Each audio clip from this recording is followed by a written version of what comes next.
Hello guys, आज हम UPPCS preparation के बारे में बात करेंगे। Last 75 days strategy for prelims 2023। Prelims 2023 का नोटिफिकेशन अभी आया नहीं है, बट एक्सपेक्टेड है अभी मेरे ख्याल से 1 वीक या विद इन 2 वीक्स डेफिनेटली आ जाएगा। तो इतना वेट करने की ज़रूरत नहीं है, क्योंकि उसमें टाइम वेस्ट ही होता है। इसलिए आप अपनी जो 75 डेज की स्ट्रैटेजी है, जितनी जल्दी हो सके वो स्टार्ट कर दो। ठीक है। यूपीपीसीएस की जो 75 डेज स्ट्रैटेजी है, वो मेरे ख्याल से कोई भी एग्जाम क्लियर करने के लिए 75 डेज बहुत होते हैं। 2.5 महीना हो गया लगभग। तो 2.5 महीने में अगर आपने पहले से पढ़ा हुआ है थोड़ा, या अगर आप फ्रेश भी स्टार्ट कर रहे हो, तो it's more than enough, provided that you are giving in your 100% of input. Okay. So starting with the books and papers, we already know कि यूपीपीसीएस में दो पेपर्स आते हैं, पेपर 1 और पेपर 2। पेपर 1 में देखो, हमारे दो पार्ट्स होते हैं, एक होता है स्टैटिक, एक होता है करंट।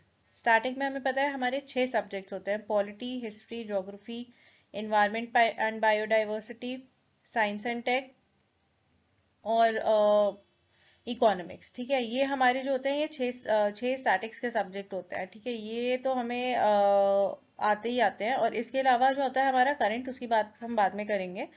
पहले हम पॉलिटी की बात करते हैं। पॉलिटी जो है, उसके लिए एम लक्ष्मीकांत की जो बुक आती है, जो यूपीएससी में आप लोग पढ़ते हो, वो मोर देन सफिशिएंट होती है। इसके आपको कुछ और बुक लेने की ज़रूरत नहीं है। बहुत से बच्चे इसकी घटना चक्र भी करते हैं, मैंने नहीं करी थी, बट अगर आपके पास टाइम है तो you can definitely go with the Ghatna Chakra also. But for me, I think I have just gone for Laxmikanth and it was more than enough for मी।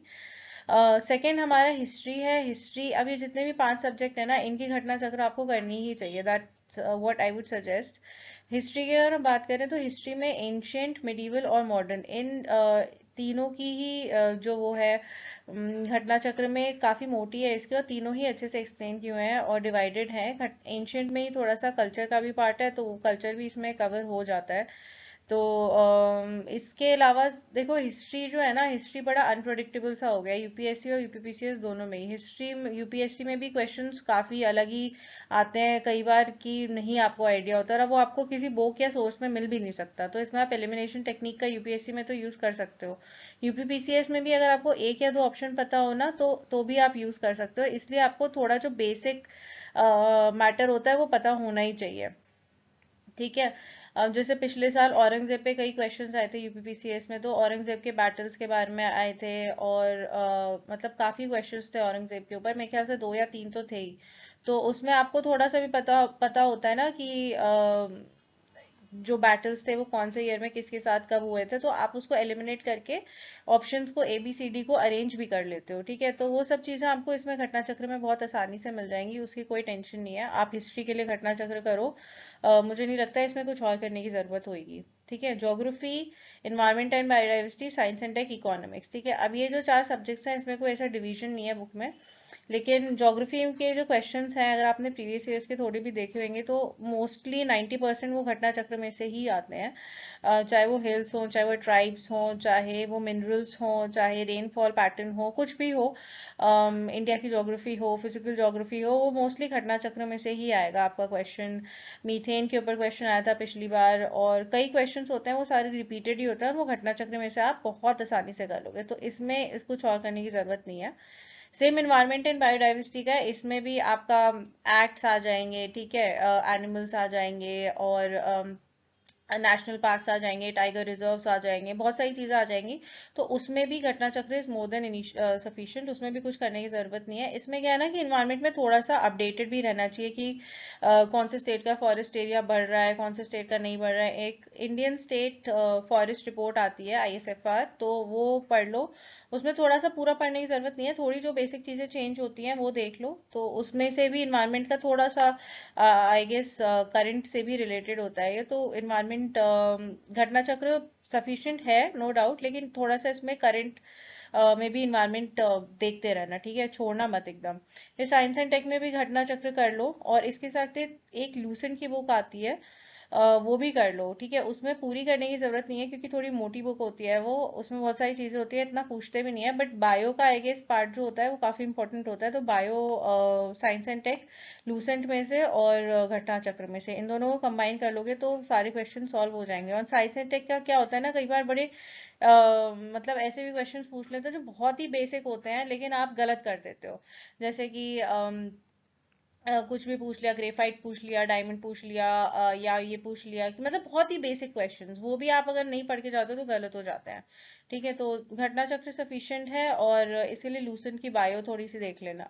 फिर इकोनॉमिक्स में मैंने तो घटना चक्र नहीं करी थी, लेकिन घटना चक्र मैंने रिसेंटली ऑर्डर करी, चेक किया, तो अच्छी बुक है। बहुत सारे कॉन्सेप्ट्स होते हैं, क्वेश्चंस होते हैं, जैसे पिछले साल एक क्वेश्चन आया था रूरबनाइजेशन पे कि किसने दिया है वो, उसके ऑप्शंस थे GS Ghurye, MS Srinivas, H Spencer और योगेंद्र सिंह। ठीक है, वो आइडिया किसने दिया था, तो उसका मुझे नहीं आता था वो, लेकिन उसका आंसर था जीएस घुरिए।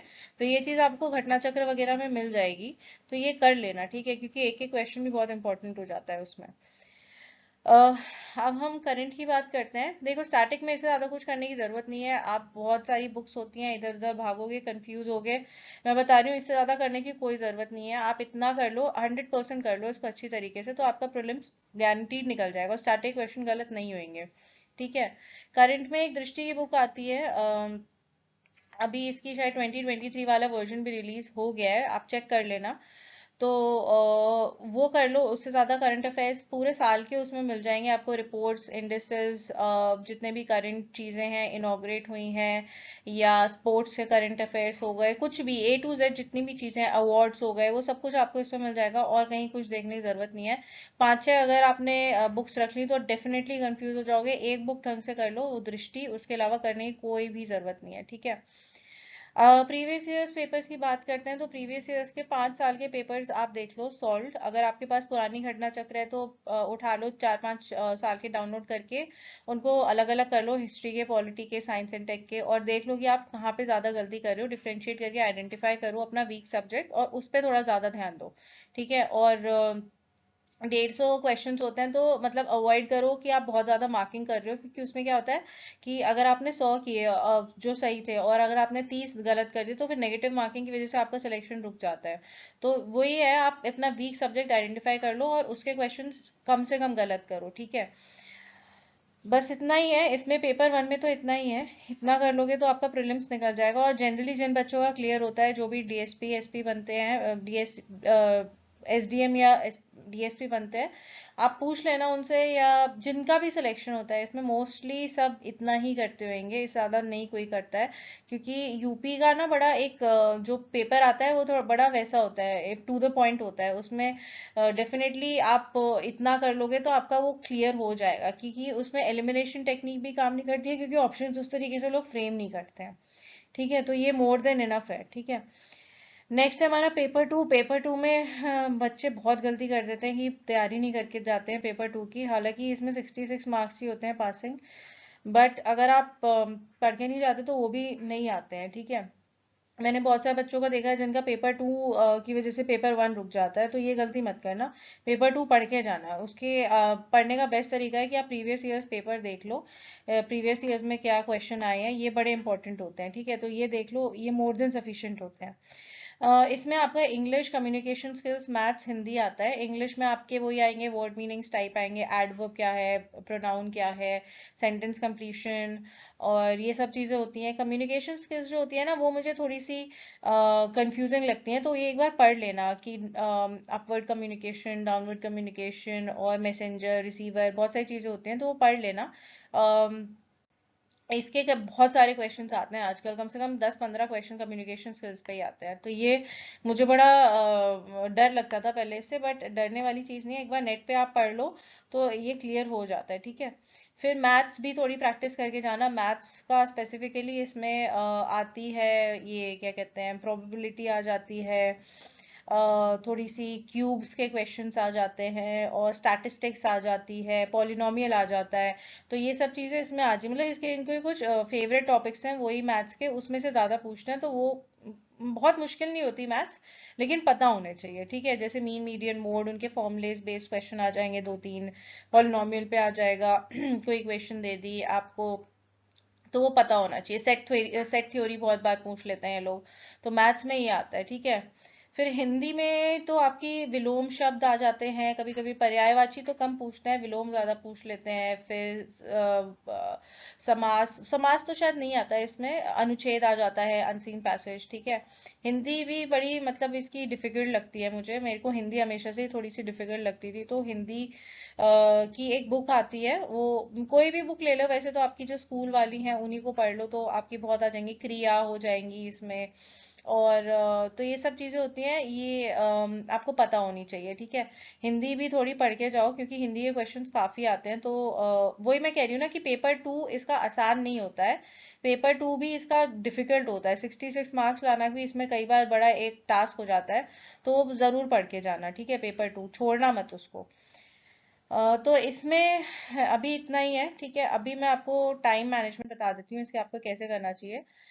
मेरे हिसाब से देखो, स्टैटिक जो है उसके आपके 6 सब्जेक्ट्स हैं और एक पॉलिटी है। तो पॉलिटी तो आप डेली करो, पॉलिटी को छोड़ो मत, क्योंकि पॉलिटी इतना मतलब डिटेल्ड है ना कि उसमें बहुत छोड़ दोगे तो नहीं होएगा। तो पॉलिटी तो करो ही करो। उसके अलावा जो आपके 5 सब्जेक्ट्स हैं, अगर 9 9 दिन भी देते हो तो 45 डेज में आपका ये 5 सब्जेक्ट्स कवर हो जाएंगे, ठीक है।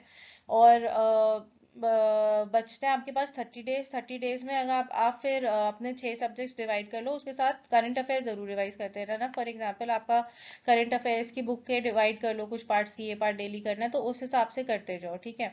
तो 6 स्टैटिक सब्जेक्ट्स और एक दृष्टि की बुक, इतना सफिशिएंट है। और ये सेकेंड साइकिल में खत्म कर लेना। ओके।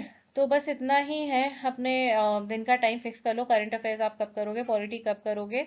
सुबह सुबह खत्म कर लेते हो तो बहुत सारी चीजें इसमें सॉर्ट हो जाती हैं। तो बस इतना ही है, इसमें कुछ ज्यादा नहीं है। 75 डेज सफिशिएंट होते हैं, अच्छे से तैयारी करोगे तो 100% निकल जाएगा। ओके। Thank you.